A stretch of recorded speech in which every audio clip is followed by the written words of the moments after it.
Anthony Grassi here for D3 Ticker at the Women Leaders in Sports National Convention. Happy to sit down for another small college conversation with Athletic Director at Rose-Hulman Institute of Technology, Ayanna Tweedy. Ayanna, thank you for joining me. Thank you for having me, Anthony. So we'll start with accolades.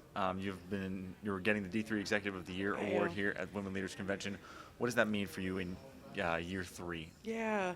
Well, right now it's special to me because it's in Baltimore. So I'm a proud Chesterfield, Virginia native. I went to school at Bowie State University. And so this is home. This was home for 6 years of my life. And I was like, okay, if I get this award this year, I wanted to be in my home state. And every piece of just from yesterday to today has been a good, overwhelming experience. And I don't receive a lot of spotlight when you're in the chair. The spotlight is not on you. It's on your coaches, your student athletes. And so being able to have my family, my close friends, my best friend that's coming from North Carolina here, it really does mean a lot to me. Have you taken kind of a moment of reflection in this opportunity for recognition that you may not always get, and thought back on maybe the point at which you had the confidence, like, all right, I can do this, I'm here? Because as a leader in any space, there are moments where you will question whether or not you can do it, whether or not you are able to do it, whether you're in the chair right now. What were some of those moments where you question it, and then how did you kind of overcome those? Yeah. When I received the call over the summer that I received the award, I immediately cried.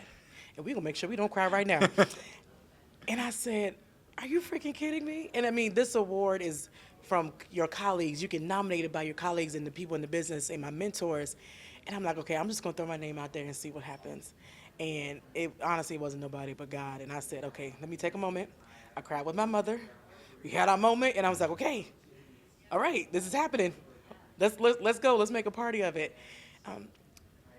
I did take a moment to think about just the women that have been honored in this way as well, and the paths that they created for me and the interns and the people that are in my circle, but also how humbling it is that I can come to a conference that people celebrate me and celebrate each other, where if we don't get it at home, sometimes we have to affirm ourselves because we're the only ones we got sometimes. And over the past 3 years, I've realized that as long as you have your tribe, like, that's all that matters. And sometimes when we're in the business, my old mentors would say, you don't go to work to be liked. You can go to work to be respected, but that's not your family. That's not the people that actually love and care about you. You have that at home. And so when you need to come back home, close the door, take a deep breath and pray, and then cry it out, have that moment. But when you come out, you need to be ready to take everything on by storm. And I think that's what I've been doing, and we've been having fun with it. Hopefully this can encourage other people to don't be afraid to put your name out there. And if you don't get picked, it's okay. It's nothing against you. It just wasn't your moment. But I believe this time it's my moment. You are being championed by a lot of people. Yeah. Have you thought about championing others, whether they're in your department as you are the leader, or other people in kind of your tribe? Yep. If you don't do it every day, then you're doing a disservice to your team. And so, like you said, someone did it for me, and I want to make sure I do it for other people. And so when I look at my department now, we did a 180. I mean, we have women serving in positions. We have people of color serving in higher positions administratively or head coaching positions. That wasn't either the norm or it wasn't talked about enough in our spaces. And so I asked the question to my team. I said, who are we missing at the table? What policies do we need to change, especially when it comes to hiring? What hiring policies do we need to change? And why are we asking the question? If we have a melting pot of students coming to our campuses, why doesn't our department represent the students that we serve? And so I felt very supported in that way. And the individuals that I've hired that come into our space, they love our student athletes. They lead with love and intention, because I'm not going to teach you how to coach the X's and O's. That ain't my job. My job is to make sure you know the policies, the procedures, and then you go do your thing. But I also want to make sure that my core values at least are highlighted in what they do, and so that my student athletes can see that, okay, that they're a reflection of me. And whatever you do on the court, in the pool, is intentional, and you actually you lead with love, you lead with kindness, because that's what our student athletes are asking. And so if I can't do that for me and the people that I work with on the admin team, then my coaches don't see it and they won't do it. And so I just believe you just got to be a reflection of what you actually want and what you actually want to receive from your team. And even through the heated fellowships, as I like to call it, we've been able to rise, and so I'm thrilled at our everything that we're doing, from the recruiting to the building projects we have going on. I mean, representation matters, and it is showing its colors in my department, but other people are also seeing it too. And I think that, my predecessor, he did very well. And so adding to that is just adding to the legacy that we're going to continue to have at Rose-Hulman. Yeah, you're modeling and building on top of the culture that was already there to build what you want. Yeah. I'm Yeah. curious, you mentioned kind of the politics of hiring maybe. Were there specific like things that you needed to change, or was it more a general philosophy that needed to be tweaked? And how did you go about that? Yeah. And walk me through kind of what that looks like. Was Yeah. it or like first year at Rose-Hulman? Was it First month. First month? Okay. It was the first month. When I started, our HR process was already going through changes, so I was kind of like joining the fold, and so I'm like, okay, we're all learning as we go. That's fine. I'm good with it. But at least I knew that we were trending in the positive direction. Proper paperwork. We're not just hiring our friends. People are going through a decent process to get the right candidate on campus. And sometimes it's not even about fit. It's can they do the job? Can they do it well? And can they lead with love? Can they do the right thing the first time? And that's what I ask people all the time. I said, do you make decisions based off of feelings, or do you base it off of integrity? And for me, one of my core values is integrity. You may not like my decision, but I know who I'm serving and who at the end of the day, the outcome is going to affect. And so once we started doing that and being intentional of who we had on our search committees, it's not going to be all men. It's not even going to be all women. It's going to be a mix. We're going to have different people from different backgrounds, different experiences, so that the people that we're hiring can also assess the type of people we have in our department, because it goes both ways. I've had plenty of people call me and say, Ayanna, this is not going to work. I said, why is that? I can't see myself at your institution for a plethora of different reasons. And I said, okay, we need to fix something then. So I took that constructive criticism and I said, okay, we need to change something.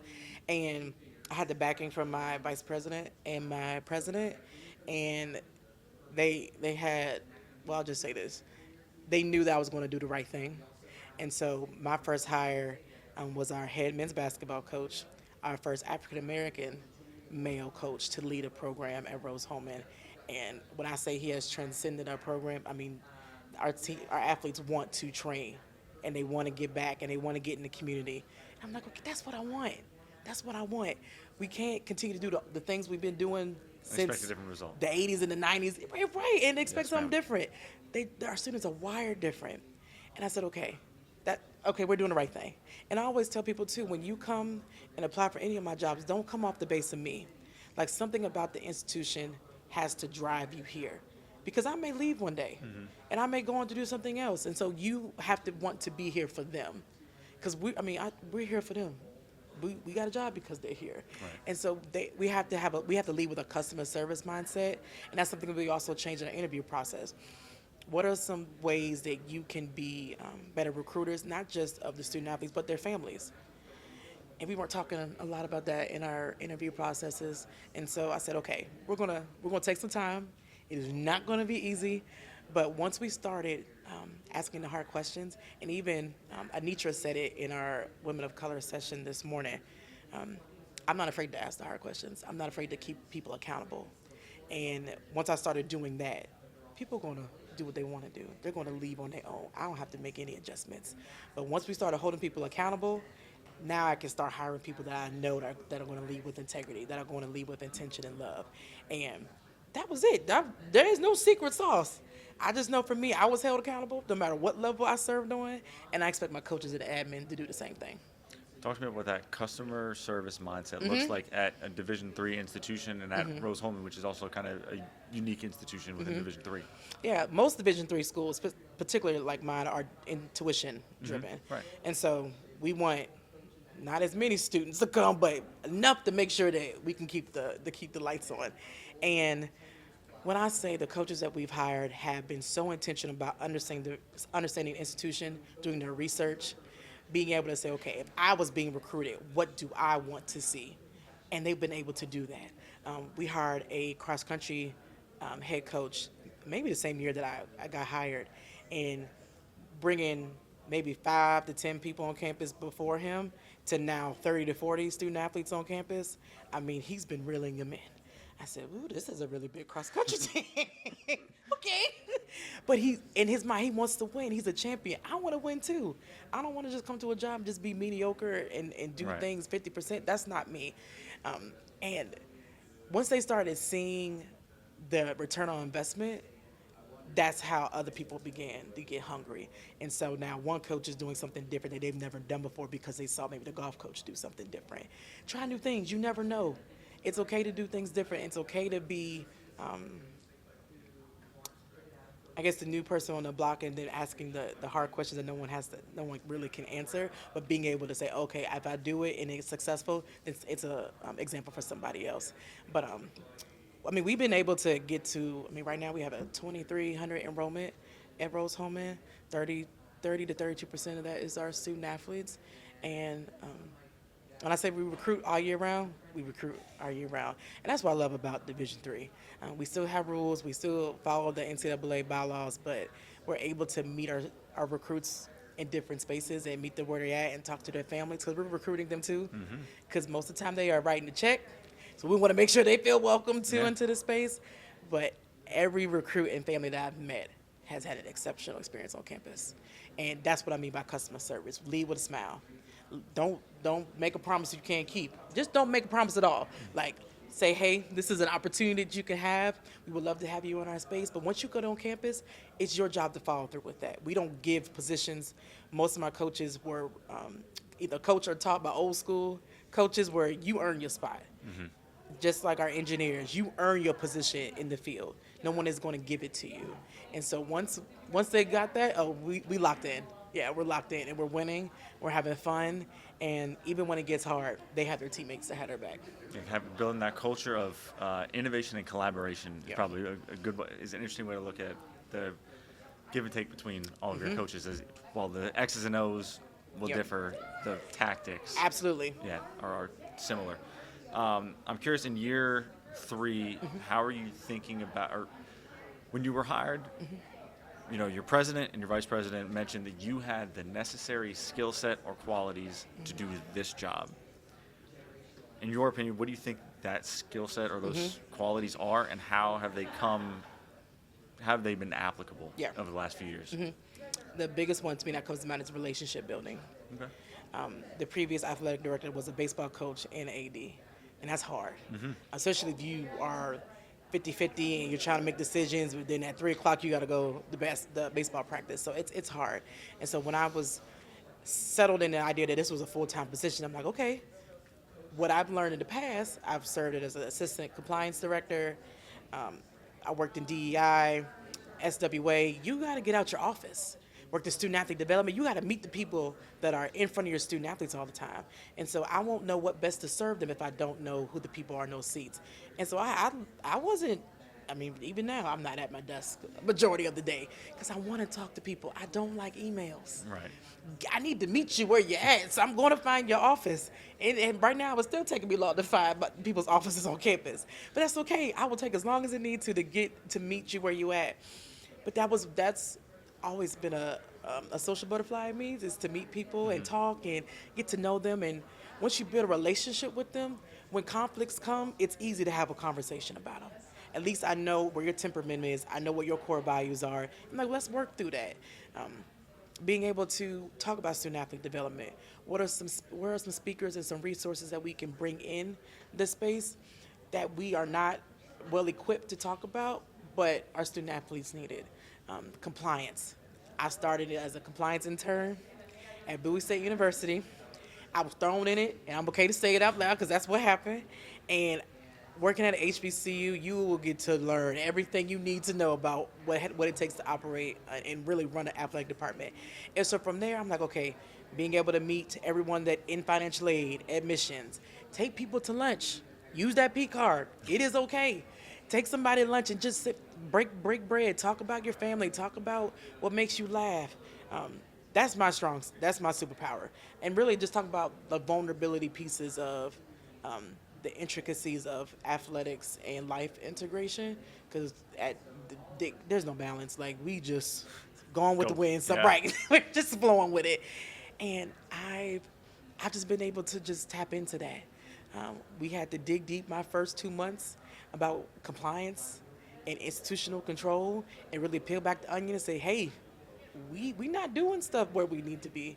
And I had the confidence of my team behind me that says, okay, let's figure out what we need to do to get it done.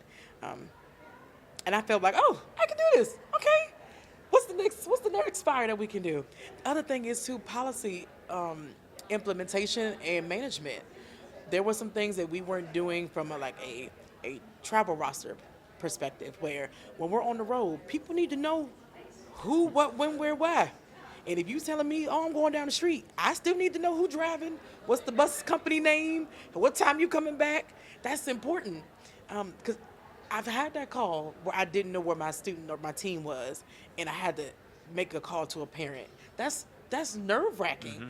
And so when they're in our care, we want to make sure that no one questions our policies, our management style, who's out in the field, but also understanding that we need to put money into our people. We put all these resources into our student athletes. We got to find the money for professional development for our staff. And so that's something also I add to it. I have gone through a lot of NCAA and women leader programs to realize that I can't just do this for me. I got to bring my team. And so the first year, everybody went to convention. Everybody had to pick a professional development or professional organization to be a part of, and then bring something back to campus. Oh, yeah, I got this from this convention. Oh, can we do this? And go back to your collaborative and innovative conversation. That's how you do that. We got to change and evolve with the times, because if not, we're going to get left behind. Our enrollment's going to go down because students are going to be unhappy. Yes, they're coming to Rose-Hulman for the studies and the engineering degree and the great job they're going to have, but they're also coming for the experiences and the lifelong friendships that they're going to make. And we have to make sure that we are equipped to do that. Insightful. I got two last questions here, and then we'll wrap. You're in the midst of a $5+ million renovation on campus. Walk me through what that looks like, where you're at currently, and when you're done, when all the dirt is settled, what the impact of that facility will be. We're ready. Our coaches are excited about it. I'm excited about it because we are hitting the brim. So when I started here and as of to now, we have hired several different assistant coaches, head coaches for different positions, split up responsibilities to where one coach is coaching one sport. Before I got there, we had coaches coaching 2 sports. I said, how are we reaching our student athletes and we're coaching multiple teams? And with the number of assistant coaches we have and number of head coaches we have, we're going to be able to have every full-time employee has their own office with this renovation. So 7 new office spaces. We'll be able to add a recruiting room, a locker room that will house a 56 to 70 women or man roster, expand our storage room, so I'm really excited about that, and a multi-purpose room, so we can hold meetings, team meetings, events that will overlook our football field and our track course. And I'm just excited. I'm really excited to see just how it transcends our department, but also show everybody else that we bring on the campus that we value athletics. Like, what we put into is what we're going to get out of it. And our coaches need a space to talk to our parents when they just want to be quiet. Right now we're using a lobby as our recruiting space, but anywhere on campus, our coaches are taking our families across the campus just to see it. It's gorgeous. We have a beautiful campus, so you have to come and see it. But just being able to say, okay, this is where we are, but this is where we're going. And so in my mind, I want us to be a D1 school, not the top dogs, because I need a little bit more money to that. But when they walk into our spaces, they should know that this is not just a Division III school.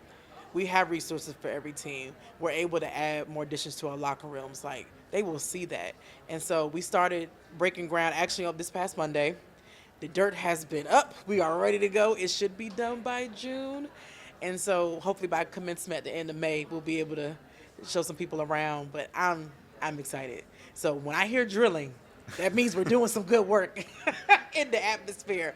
But yeah, I'm really excited for our team, and I appreciate the institution backing us and being able to provide this experience for our student athletes. So last question I want to ask you is, you are at a D3 school now. You've been at D3 schools before. Obviously, you started at Bowie State, which is not D3. But as you think about your career path and kind of where you can go, Is D3 the spot that you will stay, and maybe what are the qualities of an institution that may, as you evaluate what may be beyond, It maybe intrigue me to look maybe into. Okay. may fit? Yeah. So I always tell people I was raised in Division II, but I fell in love with Division III. And I always say, hey, after 2017, I had a roadmap of what my life was going to look like. I was one of those type A student athletes where I'm like, I'm going to do this. That didn't happen at all. And I said, okay, this is my life, but God is ordering my steps. I'm going to kind of let him guide it, and I'm going to just walk in it. I want to be at an institution that, for me, does have a small student population. I do not think I would blend well with a 15,000 and up institution, only because I like the one-on-one. I want to be able to see my student athletes and know their name, especially with our faculty members. I appreciate that our student athletes and just our student population know our faculty. They come to games, we can recognize them, and we can have that interpersonal relationship versus being at a really bigger school and it's pass and go in the night. I'm not going to hold myself to the fire and say that I don't have to just stay in Division III, but I also know that I just want to be great where I am. And if the opportunity opens up where it may be D1, it may be D2, or maybe something outside of higher education, then I'm a great leader. I oversee a really great team, and the impact that I have on them, they can do great things in their field. But I also want to be in a space where they support me, so they support athletics, they support the mission of graduating at a high rate and graduating our students in the sense where when they graduate, they have a job at the end of it. And that's why I chose Rose-Hulman. When they know once they get here and they go through their 4 years that they have a job on the other end. And when I graduated, yes, that was the mission, that you're going to have everything you need to land your next job. But I wish there was more intentional building blocks towards that, where like our freshmen now, they have to meet the career center as soon as they get on campus. And I didn't do that when I got to my alma mater. And that's okay. I still turned out great because I asked a lot of questions. I interned. I volunteered at a lot of things that I might have gotten paid for later down the line. But yeah, I'm not going to put myself in a box.